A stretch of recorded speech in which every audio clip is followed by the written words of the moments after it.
1 yaitu kelas 12 untuk penampilan kecantikan berdasarkan nilai kecantikan berdasarkan kelas.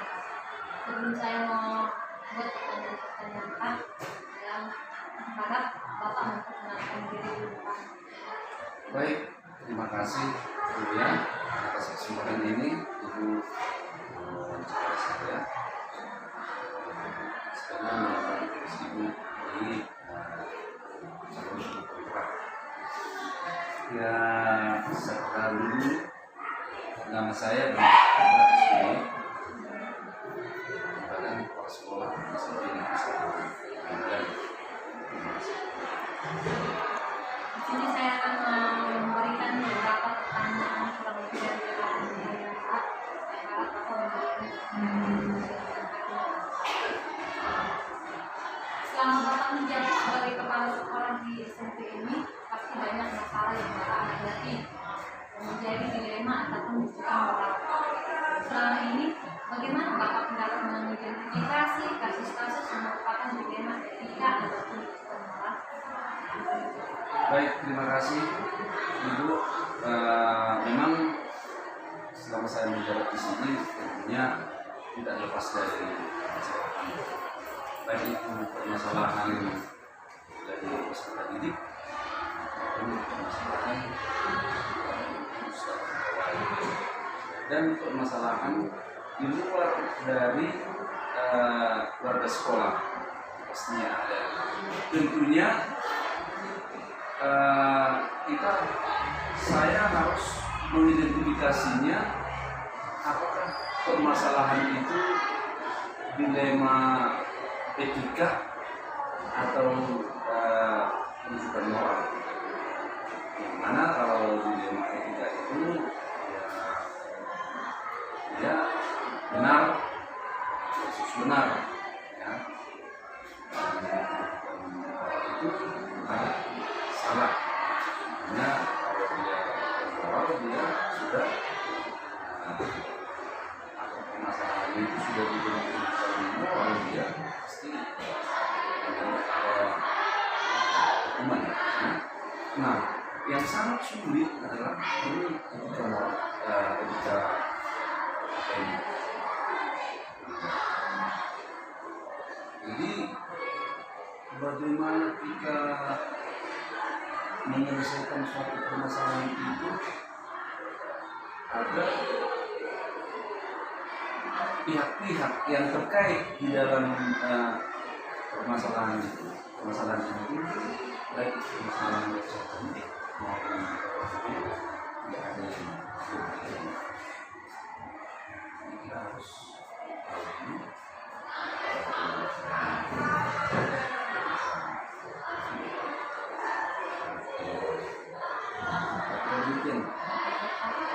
Selain mengidentifikasi kasus, bagaimana Bapak menjalankan pengambilan keputusan di sekolah ini, terutama kasus di mana ada dua kepentingan yang sama-sama benar ataupun sama-sama mengandung nilai-nilai kebajikan?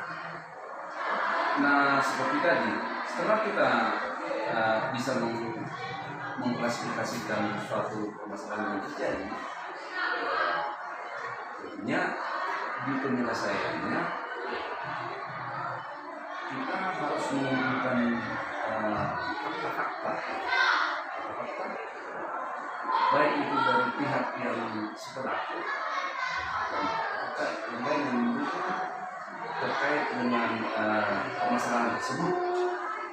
Setelah itu bisa dapat kalau kita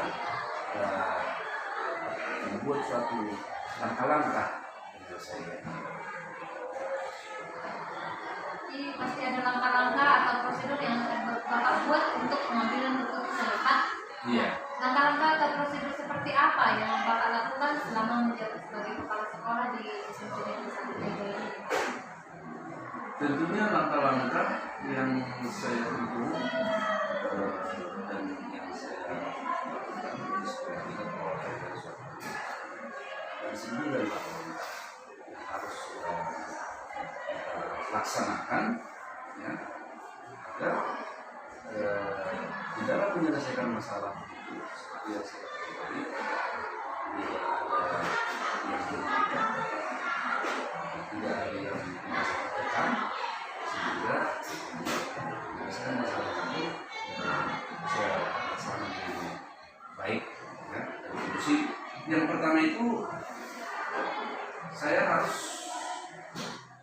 mengenali nilai-nilai yang bertentangan dalam situasi yang terjadi tadi.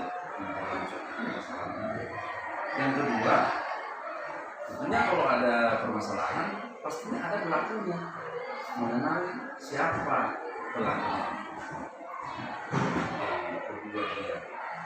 Dan menentukan yang ketiga dia menentukan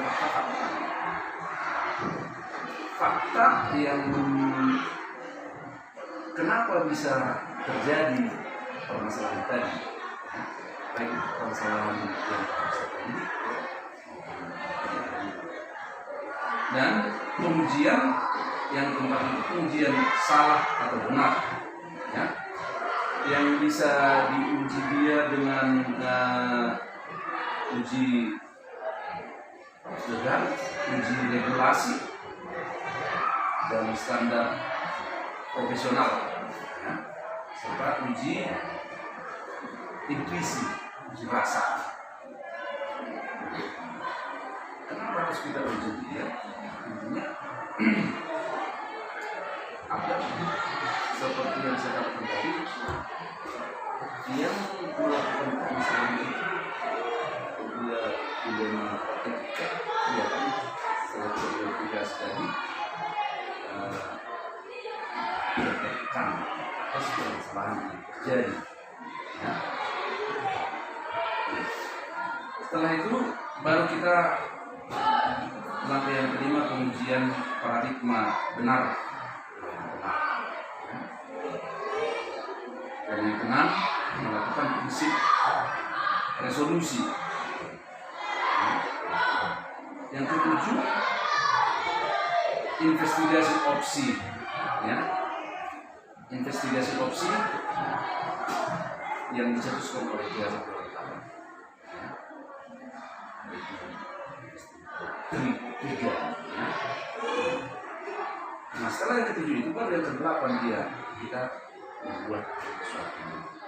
Setelah faktanya sudah lengkap, ya, terjadi, ya, kita membuat fakta ini, tentunya kenapa bisa terjadi permasalahan ini. Setelah itu kita buat keputusan. Dan yang kesembilan, ya, hari refleksi. Refleksi dari keputusan kita itu, refleksi dari kejadian yang sudah terjadi. Bagus sekali ya Kak, Bapak sudah mengambil langkah pengambilan keputusan itu dengan menggunakan 9 langkah ya Kak ya. Terus nah pertanyaan selanjutnya Kak, hal-hal apa saja tantangan yang Bapak hadapi dalam pengambilan keputusan kasus dilema etika? Iya. Nah ini memang hal-hal yang kita hadapi tentunya sangat kompleks. Kita bisa saat ini dalam ada yang praktis tidak mengetahui, ya, dan juga dengan keberadaan orang tua, ya, kita sudah berpikir menyelesaikan masalah ini yang pastikan itu seperti itu membela anaknya. Di antara kedua pihak pasti sedang membela anaknya. Ini salah satu tantangan yang sangat besar yang kita hadapi di dalam menyelesaikan suatu permasalahan dilema etika.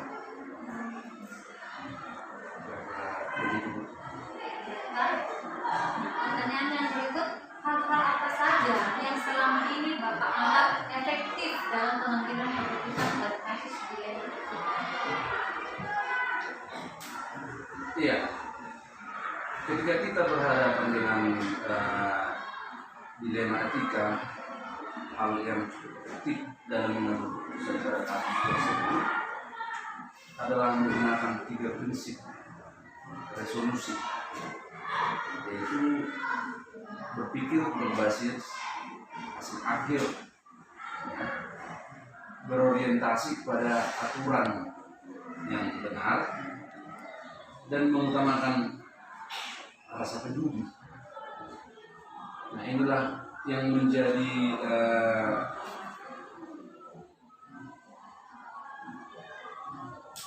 hal yang efektif menurut saya. Tadi itu kasusnya itu dilema etika. Tentunya kalau berbicara tentang dilema etika, nah ini rasa dilema kita. Nah ini justru ini yang mengekang kita. Dan ini yang membedakan dengan rujukan moral dalam mengambil suatu keputusan. Nah kira-kira begitu. Berarti Bapak juga sudah mengambil hal yang efektif itu yang Bapak anggap efektif juga sudah mengambil tiga prinsip itu ya Pak. Dan selanjutnya Pak, apakah Bapak memiliki atau membuat jadwal tertentu dalam penyelesaian kasus dilema etika? Apakah Bapak langsung menyelesaikan di tempatnya begitu saja? Atau ada jadwal yang lain untuk menyelesaikannya Pak? Tentunya kita tidak bisa mengambil keputusan pada saat itu, ya. Karena kenapa? Mengumpulkan fakta-fakta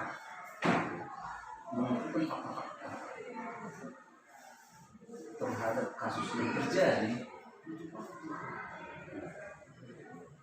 dan kita juga butuh waktu untuk berkolaborasi dengan siswaan, BP, wali kelas, peserta didik. Kita katakan tadi peserta didik yang bermasalah tadi, tentunya itu kita. Jadi keputusan yang kita ambil itu tentunya harus kita jadwalkan, ya, harus kita jadwalkan. Dan itu melihat seberapa besar pengaruh daripada kasus tersebut. Kalau memang memungkinkan dia kasus itu di luar dari dilema etika, ya barangkali pada saat itu dia bisa kita selesaikan. Tapi kalau dia kasus yang dilema etika, tentunya kita harus menjadwalkan, ya. Yang saya katakan konsultasi kita duduk bersama dulu, itu waktu, ya, memanggil orang tua, berkonsultasi, karena prinsip kita bagaimana permasalahan ini bisa terselesaikan dengan baik tanpa merasa dirugikan sekali, merasa tertekan sekali setelah. Selain dari Bapak sendiri, apakah ada orang lain yang membantu Bapak dalam penyelesaian masalah itu Pak? Tentu, pasti, ya. Karena saya sebagai kepala sekolah di satunya juga, dia punya struktur organisasi. Karena itu yang membidangi kesiswaan, pasti itu guru BP, wali kelas, beserta orang tua. Ya. Tentunya kita harus berdiskusi bersama dalam menyelesaikan masalah ini sehingga keputusan bisa. Pak, dari semua hal yang telah Bapak sampaikan, apakah ada pembelajaran yang Bapak dapat atau yang Bapak petik dari pengalaman Bapak selama Bapak menjabat sebagai kepala sekolah? Tentunya pengalaman yang kita dapat dalam menghadapi masalah dilema etika itu,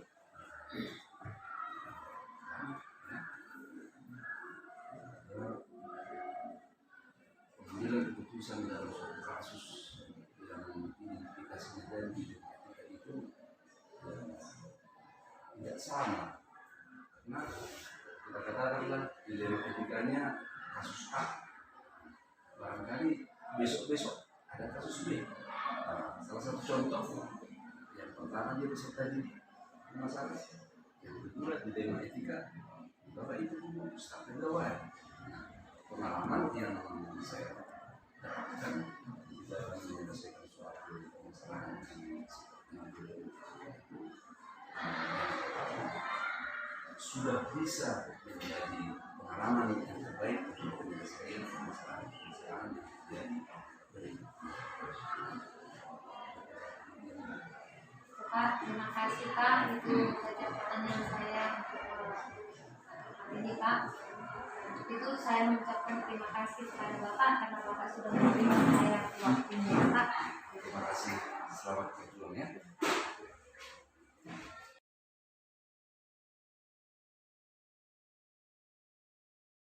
Selamat siang Pak. Ya, selamat siang Ibu. Saya mengucapkan terima kasih dulu Pak karena Bapak telah memberikan kesempatan atau memberikan waktu untuk saya wawancarai untuk membuat tugas demonstrasi bertekstual saya Pak. Nah, sebelum kita mau mulai sebelum saya membuat pertanyaan-pertanyaan Pak, alangkah baiknya Bapak untuk memperkenalkan diri Pak. Ya, selamat siang juga. Selamat datang di SMP Negeri 269. Saya kepala sekolah mengucapkan terima kasih kepada Ibu yang sudah mengunjungi sekolah kita ini demi kebutuhan pembenahan tugas untuk calon guru penggerak Ibu ya. Mudah-mudahan nantinya dengan pertemuan ini boleh menghasilkan hasil yang maksimal, dan harapan saya juga itulah target untuk pencapaian Ibu nanti berhasil sebagai seorang guru penggerak. Baik, perkenalkan, nama saya Lumumba DP Sitinjak. Nah, jadi saya menjabat sebagai kepala sekolah di SMP Negeri 2 Nenggolan ini kurang lebih masih 2 tahun Ibu ya. Jadi artinya saya masih pemula. Nah, dalam hal ini apa yang boleh saya sampaikan nanti sesuai dengan kebutuhan tugas daripada Ibu, ya mudah-mudahan lah nanti boleh maksimal. Mungkin itu saja perkenalan dari saya pada saat ini. Saya kembalikan kepada Ibu. Terima kasih. Baik, Pak. Terima kasih. Dalam tahap wawancara ini saya akan memberikan sekitar 8 pertanyaan Pak yang akan saya sampaikan kepada Bapak. Yang pertama, selama Bapak menjabat sebagai kepala sekolah, pasti banyak masalah-masalah yang Bapak hadapi, yaitu yang menjadi dilema ataupun rujukan moral. Nah, selama ini bagaimana Bapak untuk dapat mengidentifikasi kasus-kasus yang merupakan dilema etika ataupun rujukan moral, Pak? Ya, baik. Berdasarkan pengalaman saya sebagai kepala sekolah di SMP Negeri 2 Nenggolan, tentunya ada banyak masalah yang baik terjadi yang mungkin datangnya dari internal ataupun eksternal sekolah, namun di dalam penyelesaian masalah tersebut, nah saya sebagai kepala sekolah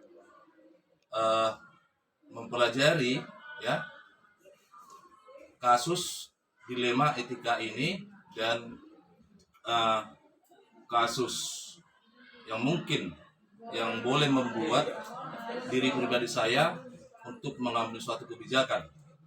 Nah, dalam hal ini saya sebagai kepala sekolah tentunya harus mempedomani bagaimana tingkat kasus-kasus tersebut yang perlu akan kita identifikasi untuk mencari solusi bagaimana supaya masalah tersebut dapat terselesaikan dengan baik. Seperti itu kira-kira.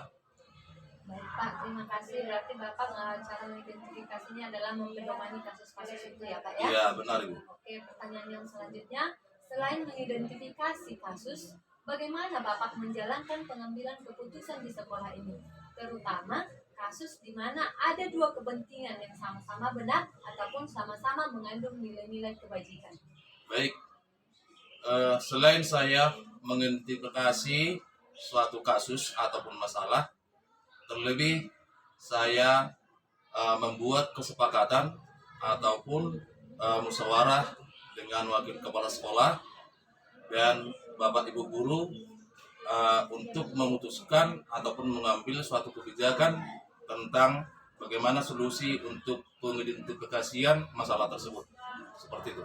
Berarti Bapak membuat kesepakatan dan musyawarah dengan guru-guru ya Pak Iya, ya? benar Ibu. Baik Pak, yang selanjutnya pasti ada langkah-langkah ataupun prosedur yang akan Bapak buat untuk penyelesaian masalah atau pengembalian keputusan itu Pak. Nah, kira-kira langkah-langkah atau prosedur seperti apa yang Bapak lakukan selama Bapak menjabat sebagai kepala sekolah di SMP Negeri 2 Nenggolan ini? Ya, baik. Yang pertama, langkah-langkah yang akan kita tempuh tentunya harus melalui musyawarah mufakat dengan Bapak Ibu guru dan wakil kepala sekolah yang ada di keluarga besar SMP Negeri 2 Nenggolan ini, supaya keputusan itu adalah keputusan bersama dan tidak semena-mena merupakan suatu keputusan dari saya sendiri selaku kepala sekolah. Seperti itu.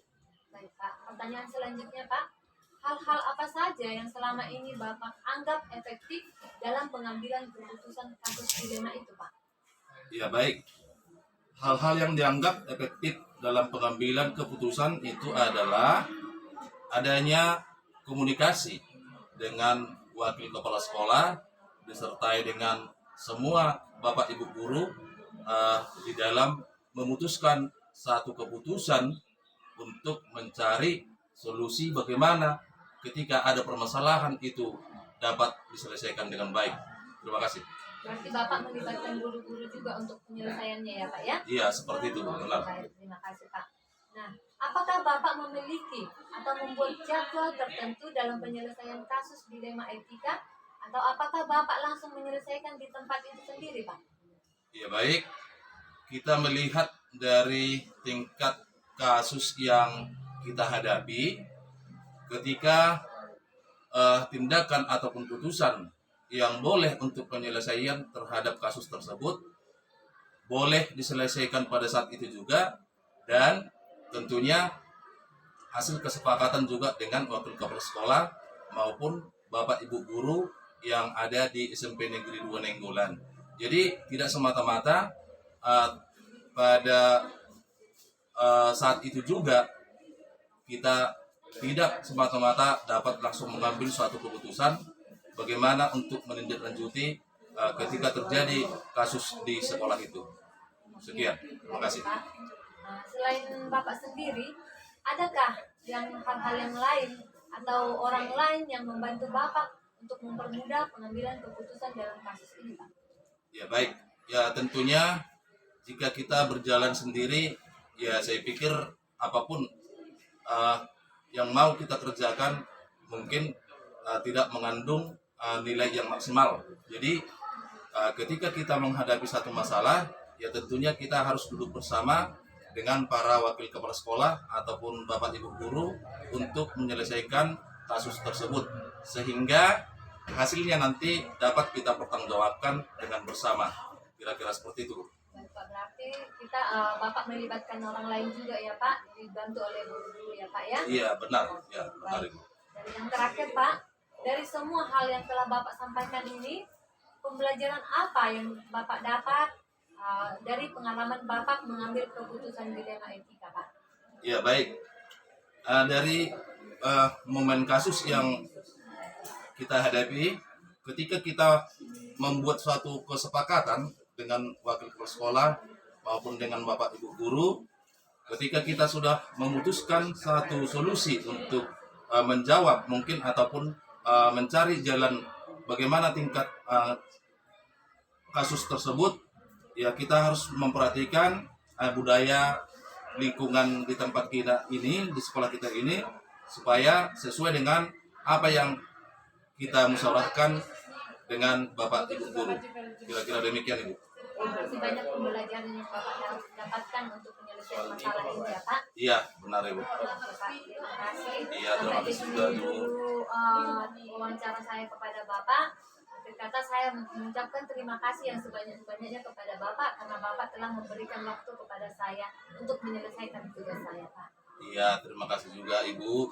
Semoga nanti Ibu juga, doa saya, harapan saya, semoga Ibu lulus dalam CGP. Ya Ibu ya. Ya, oke. Terima kasih Pak. Ya, terima kasih juga Ibu.